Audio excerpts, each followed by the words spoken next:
हैं लोग वही जहां में अच्छे आते हैं जो काम दूसरों के। हेलो मेरे दोस्त, उम्मीद है आप सब खैरियत से होंगे। मेरे दोस्त, जैसा कि आप सब लोगों को पता है कि मैं इस वक्त यूरोप में मौजूद हूँ। यूरोप में मैं इस वक्त पुर्तगाल में मौजूद हूँ, स्पेशली आप सब लोगों के लिए, ताकि आप लोगों को यहाँ के इमिग्रेशन के हवाले से आपको अपडेट करता चलूँ। आप सब लोगों को ये बताता चलूँ कि आप लोग यहाँ पे कैसे इमिग्रेशन अप्लाई कर सकते हैं, आपके हुकूक यहाँ पे क्या हैं, आपको क्या बेनिफिट्स मिल सकते हैं। तो सबसे पहले, जैसा आप सब भाइयों के मुझे मैसेज और कॉल्स आ रहे हैं, उसमें आप सब मुझसे ये पूछ रहे हैं कि मुर्तज़ा भाई हमें स्टेप बाय स्टेप चीज़ों का बताइएगा, क्योंकि हमसे सारा मैस हो जाता है जब आप एक साथ चीज़ें बताते हैं। तो मेरे प्यारे भाई, सबसे पहले मैं आपको बताऊं कि जब आप यहाँ पे आते हैं तो आपको यहाँ पे लीगल एंट्री की ज़रूरत होती है।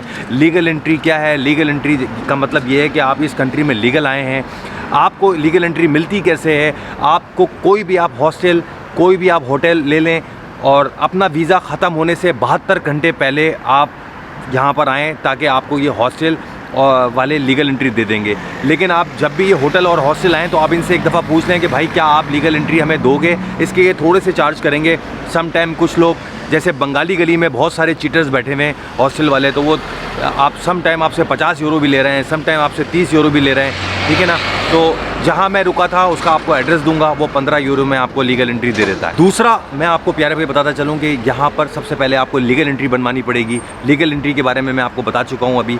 दूसरा, आपको बनाना पड़ेगा यहाँ नेफ़। नेफ़ क्या होता है? बेसिकली नेफ़ यहाँ पे एक, मैं अभी आपको दफ्तर भी विज़िट कराऊँगा यहाँ नेफ़ का, मैं आपको रिकॉर्डिंग भी लगाऊँगा नेफ़ ऑफिस का, सारा आपको लोकेशन भी दिखाऊंगा कहाँ पर है, हर चीज़ बताऊंगा। अच्छा, बेसिकली नेफ़ क्या है? नेफ़ के बारे में मैं आपको बताऊं। नेफ़ जो है उसमें आपको एक EU पासपोर्ट के साथ इस दफ्तर में हाजिर होना पड़ता है, ठीक है। आपको क्या चीज़ लेकर आनी पड़ती है? आपको अपना पासपोर्ट लेकर आना पड़ता है, अपना इंग्लिश में आपका एड्रेस होना चाहिए, चाहे आपका ड्राइविंग लाइसेंस इंटरनेशनल बना हुआ है इंग्लिश में तो वो आप अपने साथ लाएं, और साथ लाके अपने आप को यहाँ पे अपने गवाह के साथ पेश हों। वो आपको फिर एक नेफ़ पेपर बना के देते हैं, ठीक है। तो उसमें आपका एक गवाह का होना बहुत ज़रूरी है। गवाह जो है उसके पास यहाँ का पुर्तगीज़ पासपोर्ट होना चाहिए, तो आपको ज़्यादा बेनिफिट है।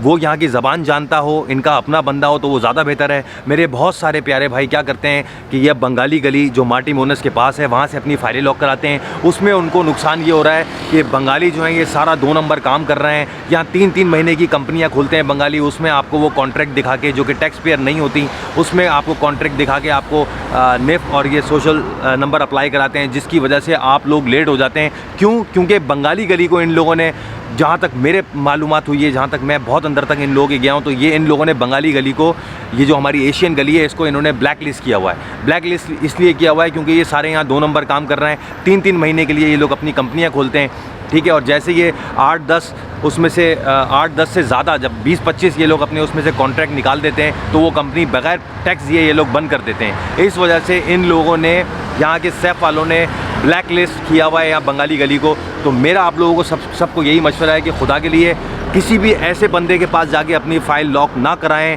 अपने इमिग्रेशन के पेपर लॉक करवाएं, ना बनवाएं, जिन लोगों को हुकूमत ने, सैफ ने यहाँ पे ब्लैक लिस्ट किया हुआ है। उससे नुकसान क्या होगा? उससे नुकसान आप लोगों को ये होगा कि जहाँ आपको 5 टैक्स, 6 टैक्स, 7 टैक्स में आप लोगों का कार्ड आता है, वो नॉर्मली ये 22-22, 25-25 टैक्स देने के बाद आपको जाके कार्ड मिलेगा, और आपको बहुत प्रॉब्लम का सामना करना पड़ेगा। मैं आपको अपना एक एक्सपीरियंस बताऊं कि एक मेरा बहुत प्यारा भाई, वो कराची से बिलोंग करता है, वो मुझे यहाँ मिला, मेरा यूट्यूब का सब्सक्राइबर भी है। तो कल उसका सोशल जब नंबर आया और वो मुझे अपने साथ बंगाली गली लेके गया, तो सोशल नंबर वाले ने उसको ब्लैकमेल करना शुरू कर दिया। आप यकीन करें, मैं जिसकी बोले मैं कसम उठाने के लिए तैयार हूँ, मेरा दिल इतना दुखा। उससे 300 यूरो, यहाँ पे लोग 600 यूरो तक टैक्स के, सिर्फ टैक्स पेपर के 600 यूरो मांग रहे हैं, टैक्स नंबर निकालने के 600 यूरो मांग रहे हैं। जैसा कि आपको पता है कि अभी टैक्स नंबर भी थोड़ा सा लेट हो रहा है। तो मेरा आपको मशवरा यही है कि बहुत ज़्यादा एहतियात से बहुत अच्छा और वाइड बिजनेसमैन को पकड़ें जो कि आपकी फ़ाइलें लॉक कराए, और सबसे पहले कोशिश यही करें कि आपकी लीगल जॉब हो जाए यहाँ पे, तो आपको फिर नेफ़ के बाद आपको किसी चीज़, किसी कॉन्ट्रैक्ट और किसी भी चीज़ की ज़रूरत नहीं पड़ेगी। मेरे दोस्तों, मैं आपको एक बात और बताऊँ कि नॉर्मली जब आप नेफ़ बनवाते हैं किसी शॉप वाले से, तो ये लोग उसको 15-15 दिन लगवा देते हैं खाली नेफ़ बनाने में। और आप यकीन करें कि मेरे साथ एक पाकिस्तानी फैमिली मौजूद है यहाँ पर, मैंने इनका नेफ़ 1 घंटे पे बनवाया है। इस तरीके से इनकी हेल्प की है, इस तरीके से कि मैं कुछ यहाँ पुर्तगीज़ को जानता हूँ, उनको मैंने यहाँ रेफरेंस के लिए बुलाया, गवान के लिए। तो इसी ऑफिस में वो मेरे गवाह, पुर्तगीज़ गवाह भी आए और ये पाकिस्तानी फैमिली भी आई। तो इसने अपना पासपोर्ट की कॉपी और अपने सारे गवाहियाँ दी हैं ताकि इनका नेफ़ जल्दी बन सके, और हाथ के हाथ अल्हम्दुलिल्लाह इनका नेफ़ बना है। तो मेरा आप लोगों को मशवरा यही है कि कोशिश करें कि सबसे पहले निफ़ आप खुद अपने हाथ से बनवाएं। जो डॉक्यूमेंट आप खुद अपने हाथ से बनवा सकते हैं वो आपका काम जल्दी हो जाएगा, आपके दिन ज़ाया नहीं होंगे।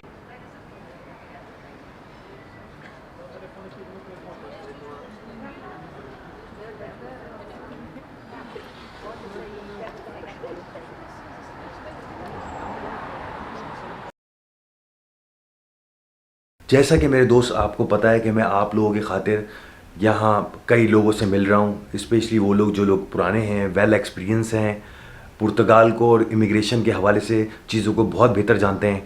सबसे पहले मैं आपको एक बात ये बताऊं कि मेरी यहाँ पर पुर्तगाल में कुछ ऐसे लोगों से भी मुलाकात हुई जिनको 12-12 साल हो गए हैं इटली में, किसी को 15 साल हो गए जर्मनी में, बट पैसा तो उन्होंने कमा लिया, ठीक है ना। जैसे आपको पता है पुर्तगाल में वेजेस भी कम है, तो उन लोगों ने जर्मनी में, फ्रांस में, इटली में पैसा बहुत कमाया, ठीक है, बट उनको कार्ड, उनको रेजिडेंसी नहीं मिली। आज भी उनकी हेयरिंग होती है जिन लोगों ने बाहर असाइलम डाले में, और उनकी डेटें एक्सटेंड होती रहती हैं, but they can't go Pakistan.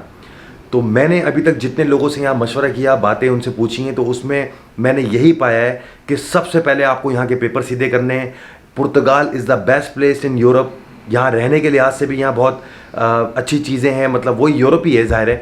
तो मेरा आप सब लोगों को मशवरा यही है कि अपना टाइम इटली में और जर्मनी में, फ्रांस में और बहुत सारे जो यूरोपियन कंट्री में, वहाँ ज़ाया मत करें। सबसे पहले आप यहाँ आएँ, अपने पेपर सीधे करें। पुर्तगाल अभी फ़िलहाल तो इमिग्रेशन खुली हुई है, ठीक है, तो ये बहुत कम अरसे में अगर आपके सारे डॉक्यूमेंट सीधे हैं, लीगल हैं, तो जैसा कि मैं आपको बता चुका हूँ कि बहुत कम अरसे में ये आपको पेपर दे रहा है। एक दफ़ा आपको यहाँ का पेपर मिल जाए, उसके बाद आपका जो मर्ज़ी आप कर सकते हैं। बहुत सारे रास्ते उसके ओपन हैं, बहुत सारे उसके तरीक़ेकार भी हैं। अच्छा, अभी मैं आपको एक भाई जो कि अरसलान उनका नाम है, वो he is really very most experience person over here, ठीक है, उनके व्यूज़ भी मैं आपको दिखाऊँगा ताकि आपको उनसे हेल्प हो सके। लेकिन मेरी एक बात याद रखिएगा, ना तो मैं कंसल्टेंट हूँ, ना मैं वकील हूँ, ठीक है। मेरा काम है कि मैं सबके पास जाके उनके व्यूज़ लूँ, उनकी बातें आप तक पहुँचाऊँ और अच्छे बुरे का फ़ैसला आप ताकि ख़ुद कर सकें।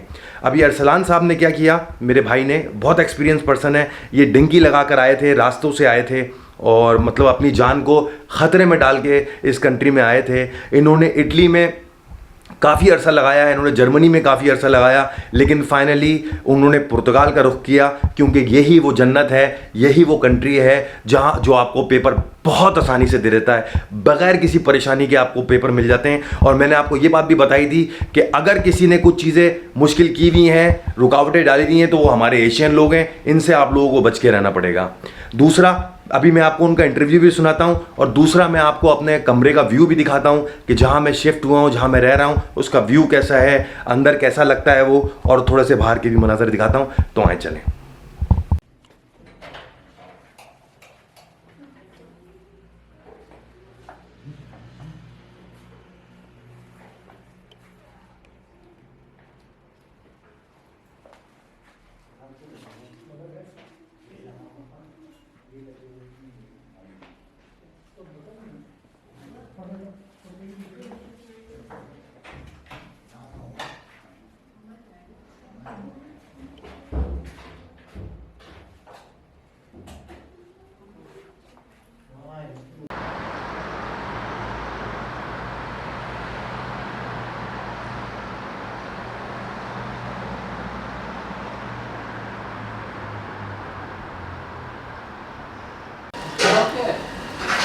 जी अरसलान भाई बताइएगा, आपने असाइलम भी अप्लाई किया और यहाँ से इन लोगों से इमिग्रेशन भी ले लिया और दोनों कार्ड भी आपके पास हैं। जी माशाल्लाह से। ये देखें ना, अभी तक वैलिडिटी इसकी आई थिंक सो 24 फरवरी 2022 है, और ये मेरे पास उसके बाद आप देख सकते हैं कि इमिग्रेशन का कार्ड भी है माशाल्लाह से।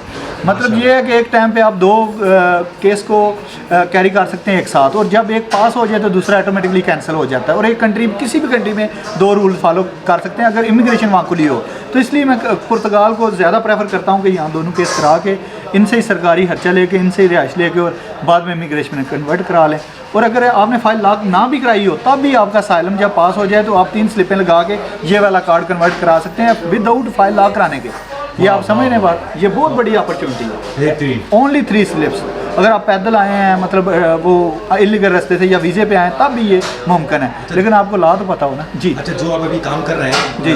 ग्लोबल का काम कर रहे हैं? जी मैं ग्लोबो, उबर ईट्स और बोल्ट ऑनलाइन डिलीवरीज कंपनी में मैं काम करता अच्छा, हूँ। इसके बारे में बताइएगा। बहुत से लोग कहते हैं कार्ड आने के बाद ये आईडी बनती है। जी नहीं, ये डे फर्स्ट से बन रही है। जिस भी कंट्री में इमिग्रेशन खुली हुई हो वहाँ हर चीज़ ही लीगल, बिजनेस भी और जॉब्स वगैरह भी लीगल होती हैं। ऐसे ही इधर ये फाइनेंस से एक एक्टिवली खुलती है CAE 53200, वो ओपन करा के आप ग्लोबल में अप्लाई करें, डे फर्स्ट से ही आपको एक्सेप्ट कर लें। सिर्फ फाइनेंस नंबर हो और आपके पास एक्टिविटी हो, जस्ट दैट्स ऑल। और बैंक अकाउंट एक आपने ऊपर कराना है जिसमें पैसे आने हैं ना। आपके पास बेशक सोशल सिक्योरिटी नंबर ना हो तब भी ये हो जाती है, और रेजिडेंसी कार्ड के बगैर होती है।